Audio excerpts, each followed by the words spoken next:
किछि समय पर महादेव को जल लगी करते सुवर्णरेखार भासीगले दुई भौणी। राखी पूर्णिमा अवसर में जलेश्वर ब्लॉक चकहरी ग्राम में घटी एभली एक अघटन।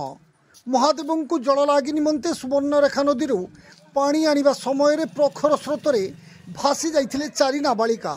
स्थानीय लोकों सहायतार से दुई जन को उद्धार कर बेले अन्य दुई जन निखोज रही जमापड़ी।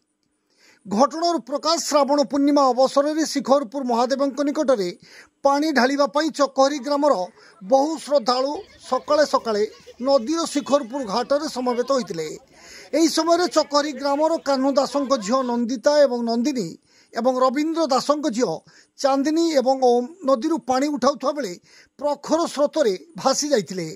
निकट थिबा स्थानीय लोके दुई भौणी चांदिनी एवं ओम को उद्धार करथिबा बेले नंदिता एवं नंदिनी को उद्धार करि पारि नथिले।